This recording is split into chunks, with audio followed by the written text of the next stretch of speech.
All right, I'm going to get rid of the music and cue it. We got Coach Lucas Stanton just jumped in. I'm going to go over kind of our sponsors tonight. Sponsor is Riverside Resale Shop. Be sure to check them out, downtown Fort Madison. You can't miss them. And she's got sales every day. It's almost crazy when those things hit up. Well, anyway, tonight we're in for a special treat. Coach Stanton, he's been coaching 21 years, 7 years at Solon. I think I remember, were you at Anamosa prior to Solon? Yeah. Okay. Did you run the triple option or not? No, we didn't. Well, we ran some triple, but not the flex bone and all that they were running before I got there.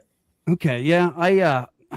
I'm kind of a flex bone guy, and I know that the guys beside us, they're spread out like you are, Coach, but I do want to throw out, he's got his wife, Kate, 3 kids, Noah 8, Grace 4, and Emma 2. They're probably the most important aspects to your team anyway, right? Oh, yeah. Yeah. That's the team. You 100%. Now, the coach show, we figured this out. I think it was way back in 2018. I'm surprised we haven't had you on here before then. Yeah, you know what I'm saying, but you know how life is. It kind of goes back and forth. Now, you just got done with a leadership council? Yeah, we had a leadership council meeting tonight with some of our guys, yeah. And I'm going to let Dee Dee jump in with question 1. Yeah, Coach, thanks for jumping on with us. And thanks for having me, guys. Appreciate it. Yeah, man. Really excited about, I know we've had conversations, but letting our listeners know kind of your background in football and coaching, everything up until this point. Yeah. So, it's funny you were bringing up the flex bone and the triple option. I grew up playing in the wishbone, 9 miles north of here. I went to high school for our rival school at Mount Vernon, isn't that crazy? Yeah. Yeah. So, that's where I grew up and played there. And then in college, we ran the flex bone until my junior year at college when I graduated from Cornell College. And I think it was like my junior year and senior year, we kind of transitioned to a more modern, if you will, offense. And then from there, I transferred there my freshman year. I went to Luther College first and, had kind of been in Mount Vernon my whole life. So anyway, went and GA'd at the University of Dubuque and coached on the defensive side there, and then came back to Cornell, coached there for a few years, and was getting my master's in secondary ed, and had a friend out in Ohio that needed help with a high school program. And I was kind of, I coached Division III for, 5-6 years, and just kind of wasn't sure I knew I wanted to coach, I wanted to help kids and teach and all that. Just wasn't sure if Division III was if I was willing to stick with it for 10, 15 years before I got a position where I could, make enough money to survive on and provide for a family and all that stuff. And didn't know if I wanted to bounce around all the time either. And so I went out to Ohio with him. I was single, and it was great. Those kids out there, I feel bad for them because I was not a great coach. Thought I was. My buddy and I both, we tried running everything. We both came from college, so we tried running everything that we ran at the college level. And the size of school that it was probably the size of Liberty High School, maybe a tad smaller. And there was only 27 kids out 9 through 12 when we got there. And so we had some work to do, recruiting was one. We had to go recruit kids. And, I got out there in July, so we didn't have a lot of time to do that. But we got the numbers up. They hadn't had a lot of success. But man, it was like I was cutting my teeth. Like we were the oldest guys on our staff probably at that time, with the exception of one, and we were 27. Wow. I think. And yeah, I learned a lot by, just by being thrown in the fire like that. And we did it all. Like we both coached offense, defense, called it. We were co-head coaches, running the weight room.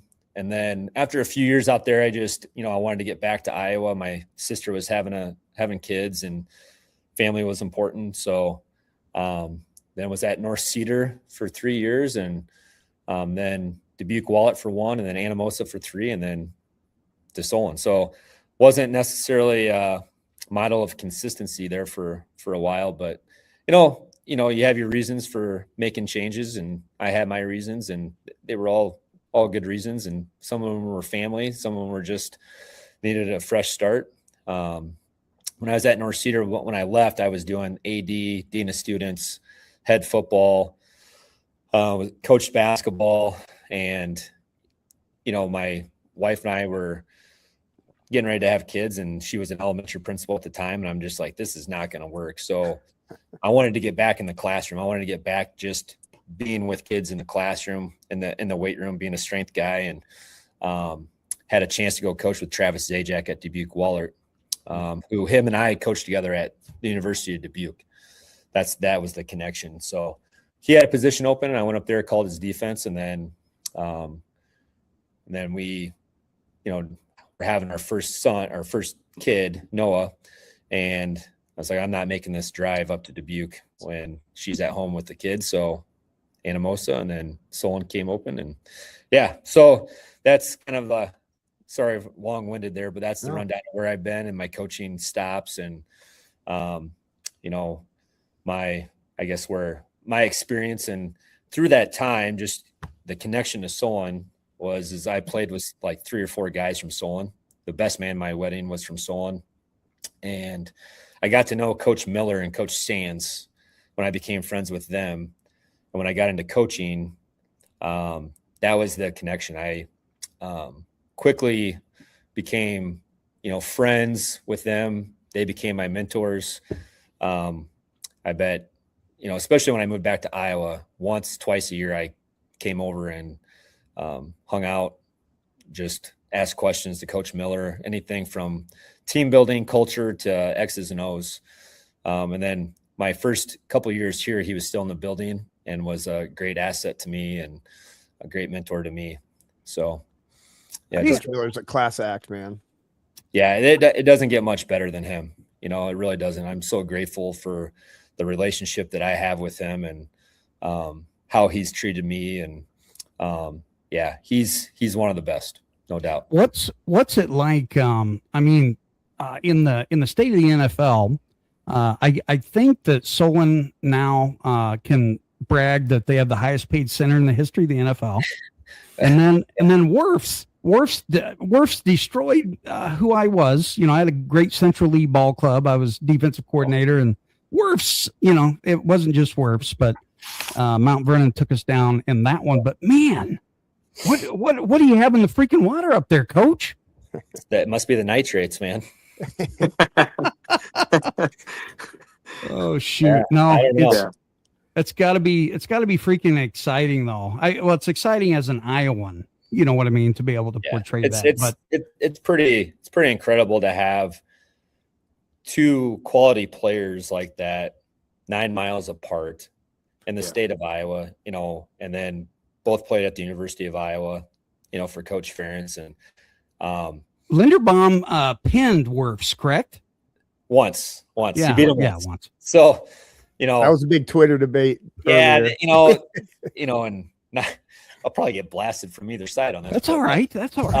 Yeah, Tristan, I think Tristan beat him, 5 times, and then Tyler got him once, and it was a good one. It was, but both of them are outstanding people too. I mean, that's what's pretty incredible too, is like they both are, if not forgot where they came from. I think I forgot, like I coached 1 year at Mount Vernon, and I got to coach Tristan, and when he was a sophomore, and you could just see it then, like he had it.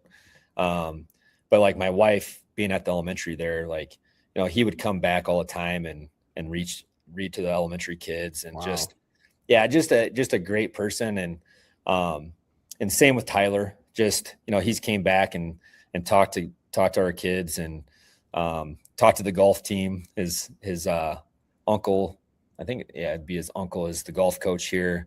I've sat and had lunch with him, and I mean, just super grounded, super humble. You wouldn't know, you know, besides the fact that he's a large human being, that he's Huge. an NFL player that's making all this money, you know, and just they represent everything that's good about our game, our state, and the state of football in Iowa. They really That's do. awesome. Yeah. Now I'm gonna jump in here because I do want to talk a little bit about culture, and I've seen what you've commanded, not just created, but you've commanded it. How do you define culture in action, not just the words? Yeah. I mean, that's the thing, right? Is culture is not what you put on a shirt. It's not what you put on. It's not an acronym. It's not, right. It's how you do things. That's what culture is. It's how you behave, right? It's the standards that you create. And then, you know, us as coaches, like, our job is to cultivate that within our players. And then the players need to take ownership over that culture, and they drive it.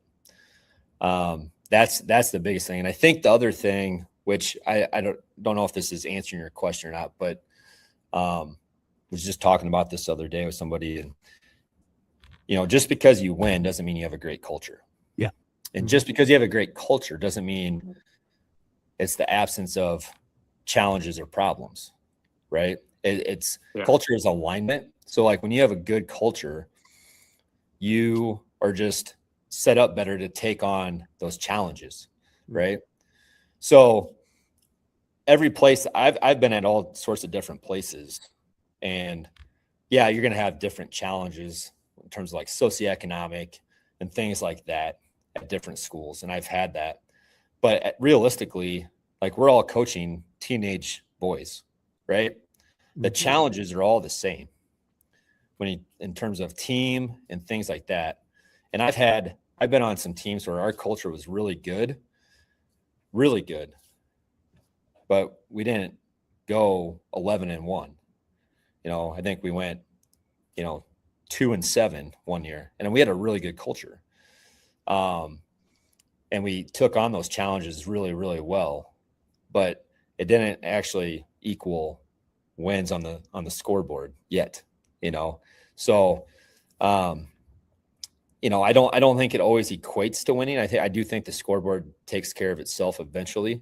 But you know, by the way that your players handle issues and problems, and the way your team handles challenges, if you have a good culture or not just, you know, like Indiana, you can't tell them, like, it doesn't mean it's sunshine and rainbows all the time just because you have a great culture. I don't think it's sunshine and anything in freaking Indiana, man. Yeah. He's like this. So they have their challenges. You know, we have our challenges. You know, like last year, we had plenty of challenges, but our kids were set up to take those on, and they handled the challenges pretty well. Like, you know, that's the difference. And, you know, the team, I will say, most of the time, teams that are consistently, you know, making runs, like, they probably have, they handle those challenges better than most. Now, there's outliers all the time, right? You're going to have a team that just,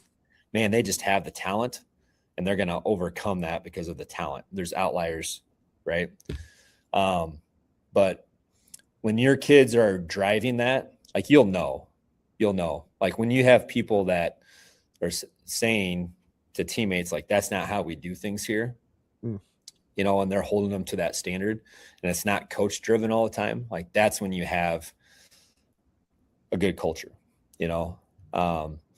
So, and how do you cultivate that? Well, you have to give them ownership over what your set values are. And I've made that mistake for a lot of years where I think I told our team this is what we're going to stand for. This is what we're going to be.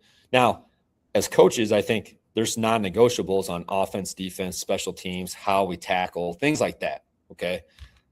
I'm not talking about that. I'm talking about like the values of, like, and that's what we're working through currently. Like, what are our values for this 2026 team going to be?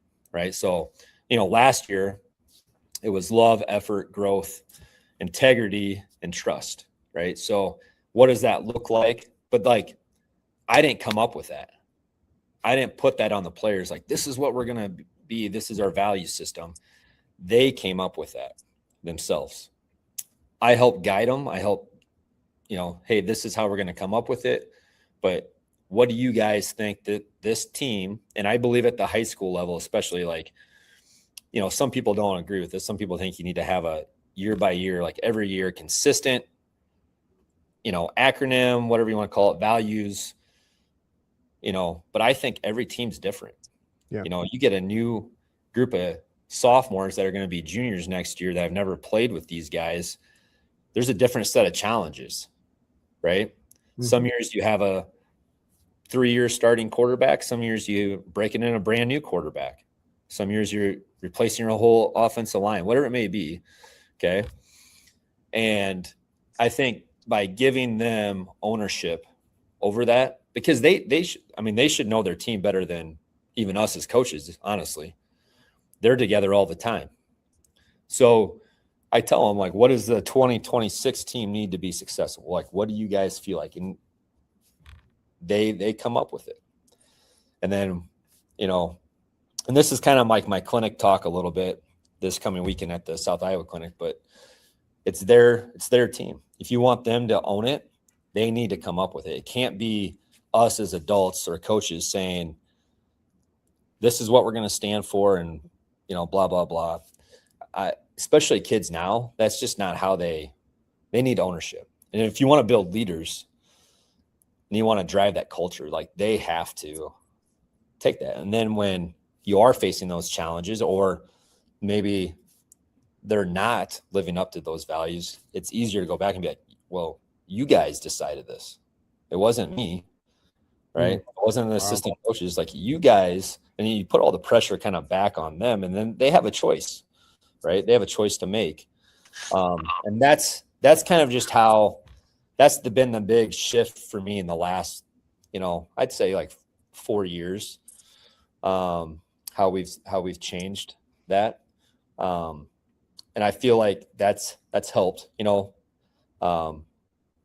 3 years ago, I didn't feel like I did a good job as the leader of the program of cultivating that leadership and that culture. Like, we never had like a toxic culture or anything like that, I don't think. And but there were some times where I just like, this isn't sitting well with me. Like, this isn't good enough. Like, we just have a bunch of guys that lead by example, which is good, but that's only just meeting expectations and standards, right? You need guys to like lead others. They need to take that next step to lead other people. They have to be equipped with that. That's really hard. I mean, that's hard for us as adults, guys, let alone teenagers, right? Very true. So I put it on me. I was like, that's, me as the leader of the program, that's my fault for not equipping them and showing them and giving them tangible ways to do that. So we made some changes. And, I think you never feel good when you walk off the field for the last time, but there was a moment a couple years ago where we lost a game, and great group of kids, all worked super hard. But I just didn't feel like we had the guy, like, I didn't teach them how to lead their teammates very well. And in those tough moments. And that was something that I was like, man, we need to fix that. And so that we've been trying to do that. Awesome. So, yeah. I do want to jump in. Be sure that you punch Kovac. He's the head coach of Centerville, right in the gut for me next weekend. And then also, not this year, but next year, it looks like that we're going to be the premier podcast at that event, DD. So I'm pretty excited about that. Yeah, I'm excited. I've got Coach Stanton's presentation highlighted on my sheet because I'll be there too, and really excited to hear more about this. So it's awesome. Good. Helling, you got anything? And you said that's this weekend? Yes, sir. This coming weekend? Man, I wish I could make that. I have 5 kids, so I have to celebrate a birthday party this weekend. Yeah. One of these days, it's going to be a whole Helling lineup, Coach. Yeah. I'm just, Yeah. Gonna get rid of the Suburban and drive a bus. Yeah. Oh my God. So that was one big, you kind of answered a big part of like where my train of thought was, and what I wanted to ask you was about like how do you form your culture up there? And that's right now one of the biggest battles I'm facing right now. I'm the head track coach, and we've had a big roller coaster of variety of kids in the last 3 years. So this is my 3rd year, and it's just I'm always trying to pick other coaches' brains and what do they do and how does it work. And yeah, it makes a lot of sense when you say, hey, let the kids choose. And that gives them motivation and direction in which and what they want. Because I guess that's one of the newer things that I could start doing for our track program is letting the kids choose and what their value system may be. Yeah, I can tell we're lacking in ownership and we're lacking in leadership in a lot of areas right now. Yeah, I mean, kids don't, for the most part, don't know how to lead. Mm-hmm. No matter where you're at, they have to be taught. It's a skill, right? Like, it's a skill that can be developed, and that's one of the biggest myths about leadership is that you're like born a leader, and like it's true. Like certain people, like just I always relate this to the weight room, speed. Like we all know guys that are just born naturally that can jump, run really well, just naturally they can get in the weight room. We know that, right? But like they can still develop those skills even more.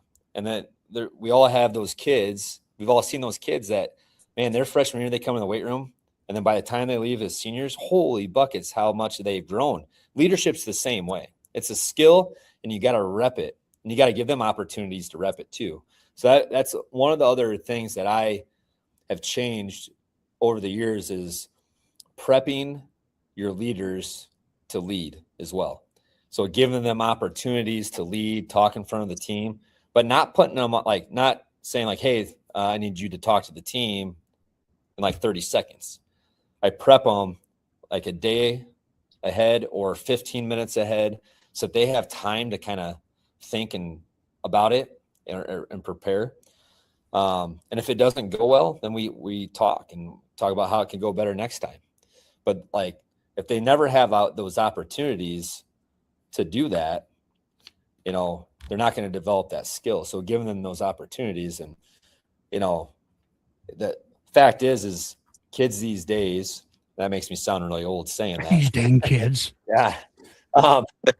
They like, I don't know how old you get. I'm 42. And when I'm 53. When I was growing up, right. And we played backyard football, wiffle ball, you name it. We were playing and there wasn't adults making the rules for us. Like you figured it out. We were ripping those damn shirts off, man. Those are leadership right? opportunities, right? Right. I mean, if you really think about it, like those are leadership opportunities. Like people, like we figured it out. We worked through those things. But now everything's so structured. Yes. Because they start playing youth sports at such a young age, and there's always adults overseeing saying, nope, you're doing it wrong. You got to do it this way. Guys, knock it off. And we got parents that like intervene all the time. Which, by the way, like I had to like get on my wife about that one time in the backyard. I was like, hey, let them figure it out. She's like, I know, I'm sorry. I'm like, just let them figure it out. They'll figure it out. They'll be fine. What's the dumbest rule that you guys made when you were just playing like street football? Oh, geez. Did you change your rules on the fly? I know my buddy that watches this, Well- he'll say Banks did a lot. Well, depending on what you consider like dumb rule, I mean, we played tackle on concrete. We played tackle in the gym. Yeah. So maybe that was dumb for doing that. I don't know. But like I was at a reunion when my buddies and I were talking about like how they had to ban tackle football because like we were tackling in the gymnasium. And like some kid broke his leg. So maybe I don't know. Maybe that was I don't know. I don't remember a lot of the rules that we made or didn't make, but I just know that we were playing tackle no matter what. Man, I miss those days, where and almost every field was taken, right? Yeah. Absolutely. So one of the most important questions before Coach Doherty digs in there, what's your favorite place to eat around Solon? Well, in Solon, I'd probably say Big Grove. I love the burger there. I love Buff's burger as well. Other than that, we don't get a lot of time with 3 kids to go out. That's true. Eat, Could you imagine 5? Well, everyone tells me if you have 3, you might as well have 4 or 5. So Go but I for don't it. think- we're not doing that. But He says, we "Go had- for it." we had 3, it seemed like 20. Yeah. All right, Yeah. Dee Dee. Hey, Coach, I want to jump back into the culture and leadership and Yeah. what we've been talking about here at Fort Madison with our kids is that 15-70-15, right? Like I'm sure the guys that you met with tonight are that top 15. You got that middle ground of 70 guys, and then you're always going to have, no matter what the culture is. I mean, we have it in education, like at our PDs and stuff, right? You're going to have that 15% that's anchors. How do you go about battling those anchors and not letting them bring that 70% down, but trying to bring that 70% up? Does that make sense? Yeah. Well, it goes back to, you build as many strong leaders as you can that are going to lead others, that are going to hold others accountable, right?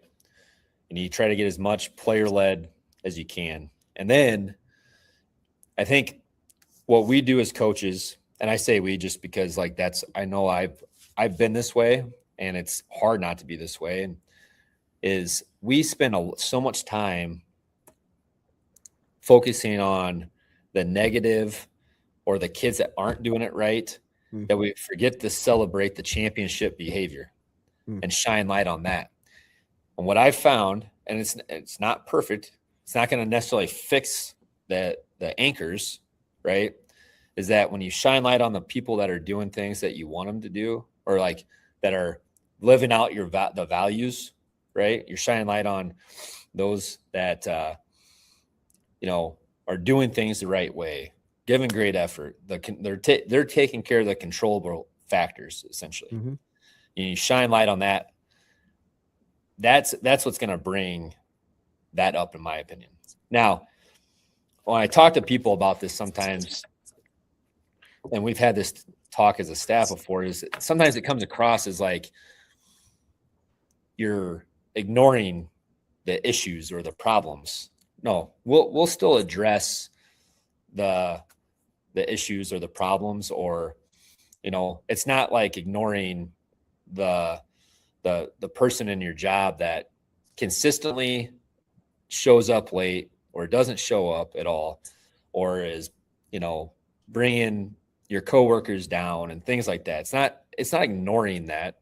It's just shining, because people will follow the good stuff, right? So you kind of have to hunt the good stuff sometimes and not focus so much on that. And that's hard for us to do, because like we want everyone to do exactly things the way, like when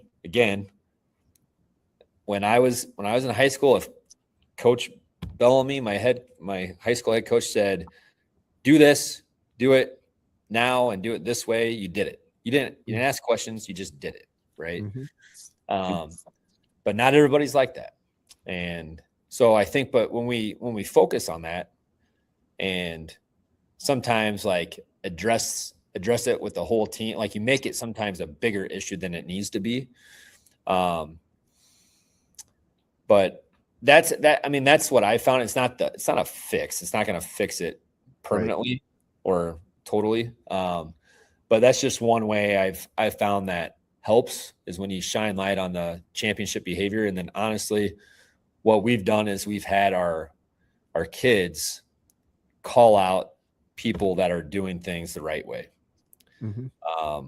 And we give, time on our Sunday night film time when we do our awards, for our leadership council guys or a coach possibly, to shine light on, especially that kid that is not getting a ton of playing time. Maybe he's a scout team guy, but man, he is there every day. He's strapping it up, comes early, stays late. He puts in the work.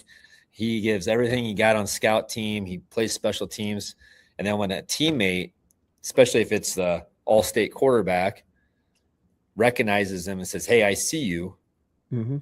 Man, that's pretty powerful, right? Yes.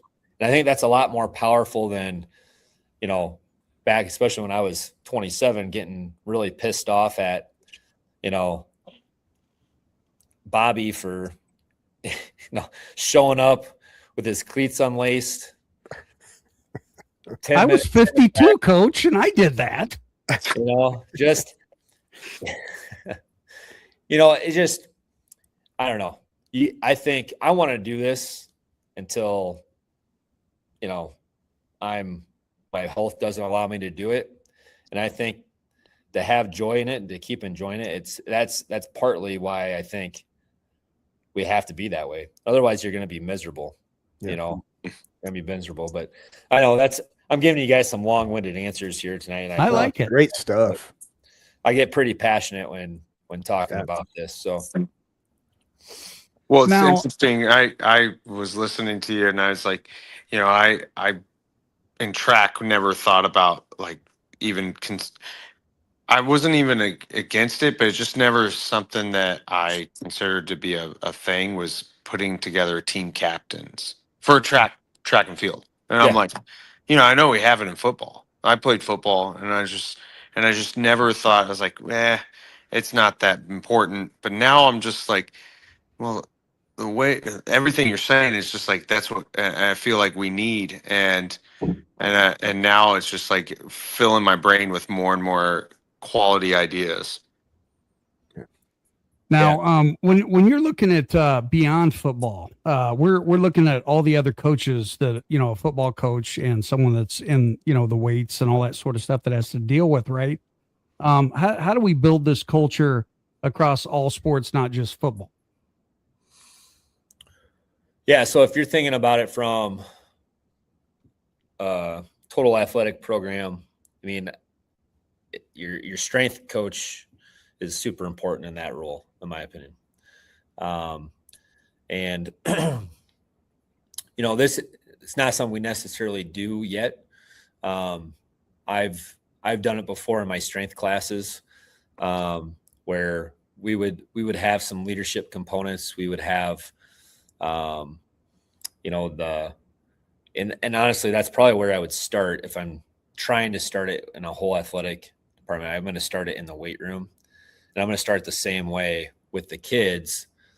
And like, here's some non-negotiables, right? There's some non-negotiables on how you need to do some things in the weight room, just from a strength and conditioning standpoint, but also just a safety standpoint as well. And then I'm going to get those kids feedback on, here's what are you guys needing to be successful in here? Like, what is it that you need? Okay. And then I think they kind of need to also know, like, this is what I need as well as the strength and conditioning coach, because I think it's a little bit different setting in there, that you got to have your set of standards too, as the coach in there. And I think you can kind of make some common ground there. And then maybe there's a way, and haven't really thought about this a ton, but maybe there's a way to have that within the strength and conditioning class, if you have the classes, to build that. That's probably what I would do. I think it's going to start there. And then if I'm the athletic director, this is going to be something I'm doing with my staff, all my coaches, right? Something I'm going to be trying to cultivate within my whole staff, all my head coaches in the building or in the high school, as far as talking about how to create culture, leadership, just to kind of try to get everybody on the same page. And I would do it that kind of the same way. Like, hey, what do we need and it just kind of trickles down. Just to kind of give you on the spot, what I think that's where I would start. But yeah. That's awesome. So speaking of the weight room and obviously you and Coach Walter, I've been able to listen to him speak a couple different times. And what makes your guys' weight room different? I mean, like I said, I've had the pleasure of seeing him speak live, and he's always willing to share things out. So I've got a little bit of knowledge on that. But for the listeners, what makes Solon's weight room different? And how do you get that strength training to an on-field performance? Because, the old school of just lift heavy ass weight all the time, squatting 500 doesn't always make you a good athlete, right? Yeah, you're strong, but can it translate? So what is your guys's, I'm not asking for the secret, but what makes you guys different? I want the recipe, Coach. Yeah, me too. But well, and I think, to answer that question, it goes back to, I think it was about 2001, all right, when Coach Miller first started here. And then Dave Williams, who is still here as a strength coach and our athletic trainer. That's when they first kind of started like having a unified strength and conditioning program. And we're probably one of the first in the state of Iowa to kind of have something real structured. And they had a summer program that's still around. We call it Winning Edge. And Dave, along with Coach Miller and Coach Sands, kind of started that, and just got, buy-in from the kids. Right. And honestly, Dave's secret sauce is he keeps it really simple, and we just try to get really good at the basic stuff, squat, clean, bench, and then, a lot of bilateral movements, posterior chain movements, mobility, running, max velocity. I mean, it is nothing fancy. It's nothing, but that Winning Edge program would make probably like the Feed the Cats guys cringe a little bit. And I kind of lean that way a little bit, feed the cats, but it's blue collar, right? It is tough. It's some tough work in that Winning Edge program. But the thing is that the kids are all doing it together, right? And it kind of did start as a football thing, and it kind of sometimes has a reputation of being more football, but our girls do it. We'll have 150 to 200 girls do the summer program in June. And we have cross country boys do it, basketball kids, like it's not just football. And they all do it. So I think that helps drive the culture of like, we're suffering together. Yes. Yes. Right. Yep. So that's always kind of like a kickstart in June for us, is we do that 3 days a week through June. And then when we get into July, it's a little bit more full recovery, speed focused. Okay. We're still lifting. But that all started back in 2001. So, when this even goes back to the culture stuff, like I got to give a lot of props to those guys that were here from 2000. Coach Sands started before that, but like they were here 2001 to 2020, essentially, and they set the foundation, and now it's our job to keep it rolling. And I would say, having the strength and conditioning class, like the classes, strength and speed classes, has been a good change. Because we have so many multi-sport kids, and that's the other thing is like, and I probably over push it at times, but I just like, we're not a big enough school enrollment wise where we can have kids just wearing one or two jerseys, throughout the year. Like we need multi-sport athletes. Our basketball team needs football guys. We need basketball guys. Our baseball team, we all work together. We need wrestlers. The wrestlers need football guys. Like it's, just talking about our male sports, but like same with the girls. Like we need multi-sport athletes. And that's what we've thrived on. If you look at, the past records and teams and all sports here, like it's been because we've had kids participating in multi-sport. And when you can start off the year with some success, it just breeds more success as it goes. And if I was a wrestling coach and basketball coach and I didn't get my kids until like the second week of the season, because it's a little frustrating. I get that but the good thing is like, at least they're competing at a high level, right? Yep. For that sport. Like they're competing and they're going to come in a little bit behind. Maybe they got to cut some weight. All right. Maybe they got to get their basketball legs underneath them. I understand that. And if I was coaching those sports, like it'd be a little frustrating, but at the same time, it's like, man, at least they're doing that. And same if I was track and I'm not getting my basketball guys because they're playing in the state tournament, right? I get it. But that success and that competition really, I think, is undervalued sometimes by people that don't get it. They just, that to me, it carries over so much in what you do. And I know this was a weight room question, but so, Coach Walter comes in and it was good because now he's not the football coach in there. Like I was the football coach in there, and like it or not, like that's always going to be a bad stigma. And I don't know if it necessarily was, but I was okay with him kind of taking it over for the most part. Now I kind of assist where need be. And what's great about it is like for the football guys, it's a different voice. It's not me all the time. And he's really what he's really good at is attention to detail. Really, really attention to detail. And I feel like a lot of our technique has gotten better since he's been here. And, but he's been able to just kind of carry on what Dave's done.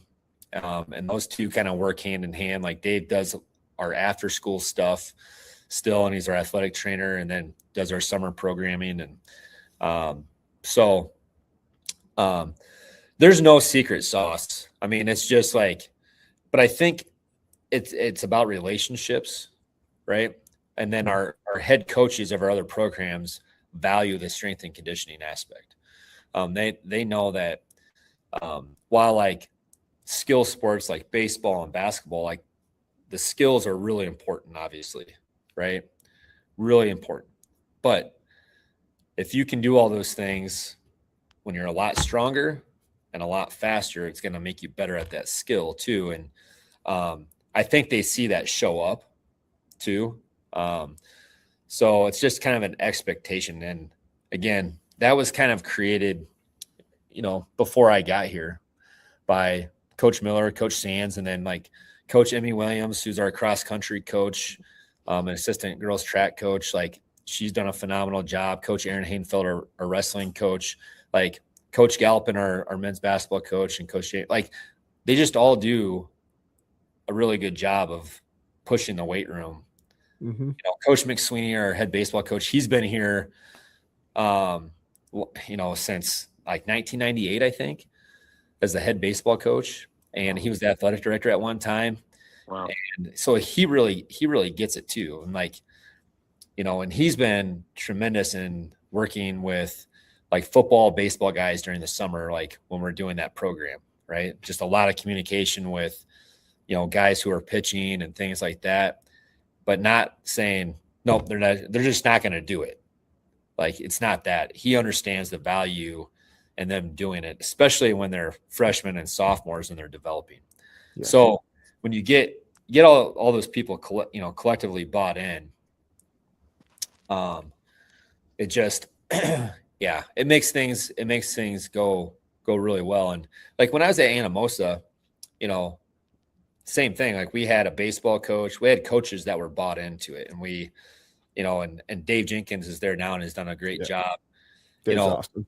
When you get that, like, that's just, that's when you get kids bought in as well, because the coaches are bought in, and then building relationships with those kids, like anything, like for us as coaches, coaching football, doesn't matter, wrestling, track, right?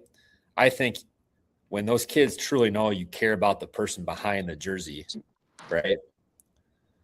And there's a relationship, authentic relationship built, and they know that you care about them, they'll run through a wall for you, right? They'll do that. And they know that you have their best interest in mind, and you're just trying to help them maximize their potential. And I think that's the secret sauce. Like, you could put the crappiest in the weight room, in my opinion, you could put the crappiest programming together, but if you got kids that they are fully bought in, they're going to get stronger, right? They're going to get faster. Now, maybe that's way out there, but I probably over exaggerated that, but I'm a firm believer in that. I think when they see that you care and you're passionate about it. Yeah. I would agree with that. I heard a quote. I was at a clinic not too long ago, and the strength coach said, teenagers get stronger by slamming the door. It's like they're going through that awesome time of their life that anytime they move something, they're going to get stronger. So I agree with you. And we talk about it all the time. It doesn't matter how good the program is if you don't have people doing it. Yeah. So you could have the world's best program, but if nobody does it, what is it the world's best? Right. And I honestly, I just think too, at the high school level, that simple is, less is more when it comes to the weight room. Like, you don't need, 10 different movements. You don't need all that fancy, like, they just need to learn how to like squat really well. And then, like, on one leg too, like single leg stuff is like, building that and being able to, do a pull-up. Yep. Can they build that posterior? Can they build that back? Like, obviously the boys all want to bench heavy. I get that, but that's for their ego. Right. Yep.